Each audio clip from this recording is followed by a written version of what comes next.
in the morning, while it was still very dark, he got up and went out to a deserted place, and there he prayed.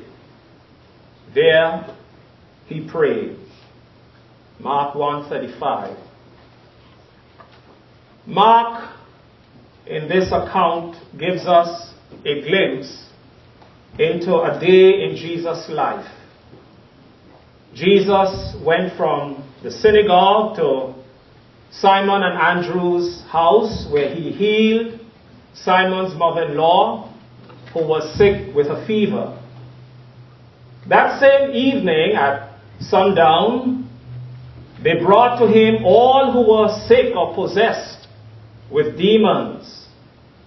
According to Mark, the whole city was gathered around the door, and Jesus healed the sick of various diseases and cast out demons.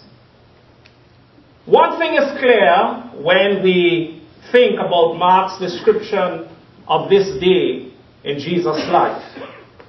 It was busy.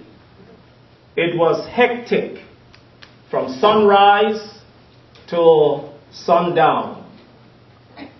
Mark tells us something else that I believe was very important and helpful to Jesus. He tells us about Jesus' spiritual discipline and approach to prayer. I like how the New International Version translates our text for today. Very early in the morning, while it was still dark, Jesus got up, left the house, and went off to a solitary place where he prayed. This practice was undoubtedly key to Jesus' success. This, no doubt, helped Jesus in the midst of a busy life. Jesus did not neglect times spent in the presence of God in prayer. Friends, there are other references in the New Testament to Jesus praying. Jesus was a man of prayer. He prayed at his baptism. Now, when all the people were baptized, Jesus was also baptized. And while he was praying, heaven was open. And I'm sure you have heard that prayer opens the doors of heaven and the blessings come down. He prayed in the Garden of Gethsemane on the eve of his crucifixion, as he was about to face a very difficult time in his life. We are told, and going a little farther, he threw himself on the ground and prayed that if it was possible, the hour might pass from him. The author of the letter to the Hebrews says, during the days of Jesus' life on earth, he offered up prayers and petitions with fervent cries and tears to the people to the one who could save him from death. And he was heard because of his reverent submission. You can read that in Hebrews chapter 5, verse 7. Prayer was a vital and integral part of Jesus' life. And our text for today teaches us that Jesus got up to pray early. Jesus got up to pray early. It was very early in the morning when Jesus rose to pray. Some might say he prayed in the wee or small hours of the morning. Early describes something that happens or is done before the usual or expected time. I am reminded here of John Wesley, founder of Methodism. He rose consistently for over 60 years at 4 a.m. for morning prayer and Bible study. That is the kind of heritage to which we belong. There are some things best done early, my sisters and brothers, and prayer is one such thing. When we do things early, we avoid the tendency to rush. Starting early gives us time and opportunity to maximize whatever the activity in which we would be engaged. When we are late, we tend to omit and eliminate things or skip through them at the minimum. The habit of early prayer ensures that we are spending quality time listening to the voice of God before it is too late and other voices begin to clamor to be heard.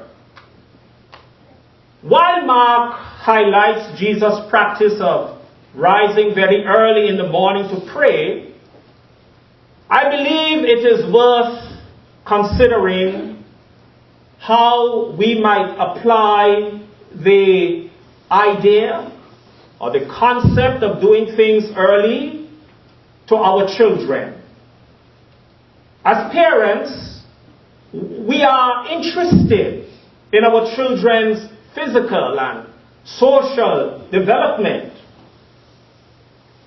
We do our best to ensure that they're getting to school on time and regularly, and that they're involved in activities in the community to build them up socially, sports and other events. And those things have their place.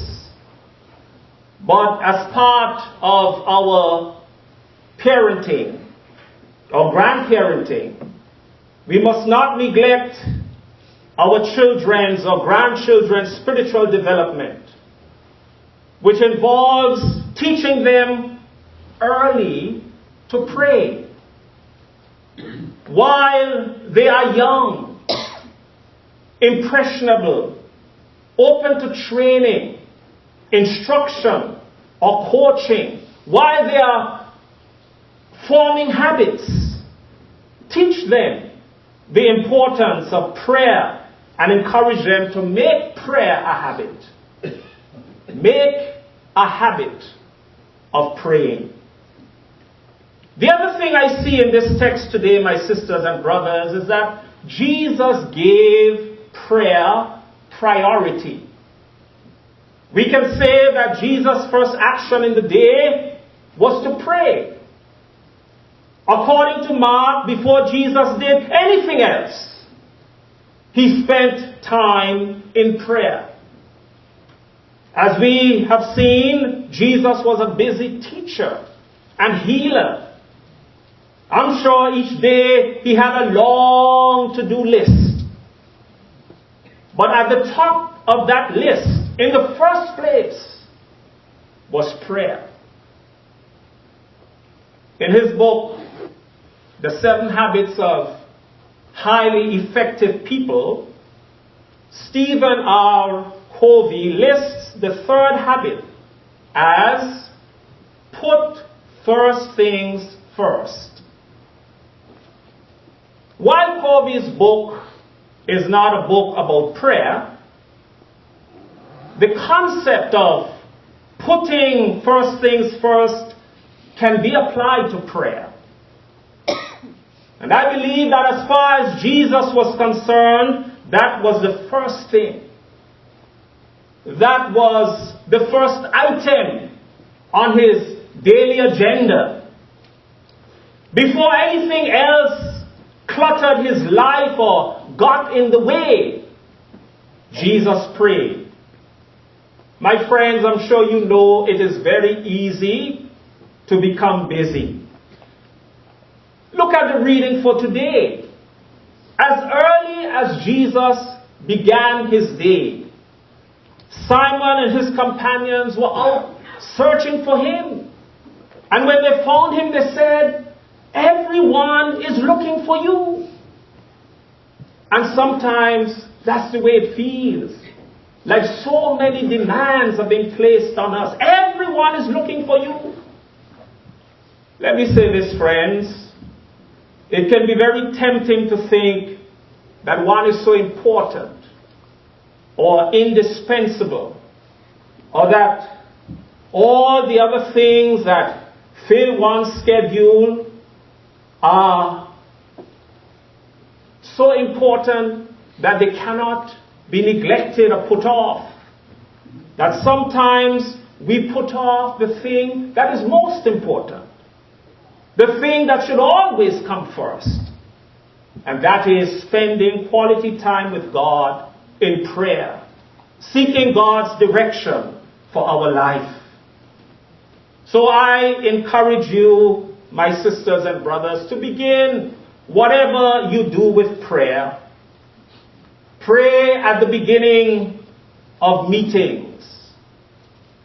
Don't just plunge into the agenda. In fact, make prayer part of the agenda. Put it on the top of the agenda. Pray before you go to work. Pray before you begin classes, students.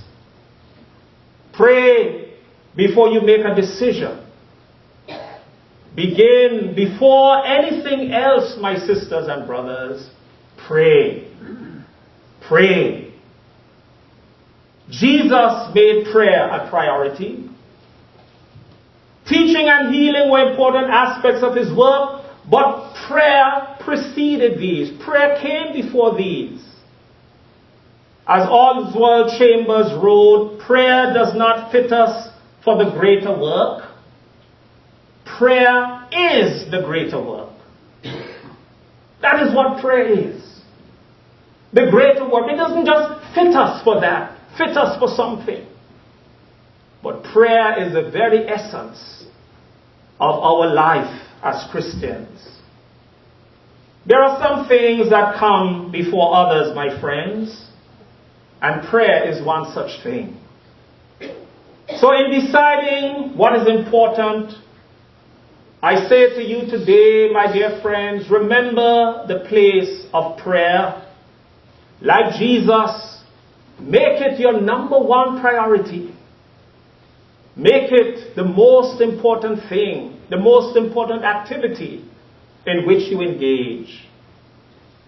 Abraham Lincoln, you know that name, the 16th President of the United States of America, famous for leading the nation through its civil war and working to abolish slavery, issuing the 1863 Emancipation Proclamation. That great American president said, "I have been driven many times upon my knees by the overwhelming conviction that I had nowhere else to go. My own wisdom and that of all about me seemed insufficient for the day."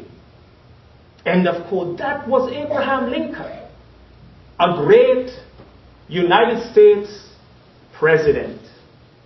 I think he was Republican. Make prayer a priority. And finally, friends, Jesus prayed in solitary. Mark tells us that Jesus left the house and went to a solitary place where he prayed. Obviously, he didn't want to be disturbed. So he found a lonely or deserted place to be alone with God. There are great benefits, friends, to be derived from solitude or quietness. The God whose presence we discover in the silent and solitary places of prayer will be known to us wherever we are. Seek God in the silence.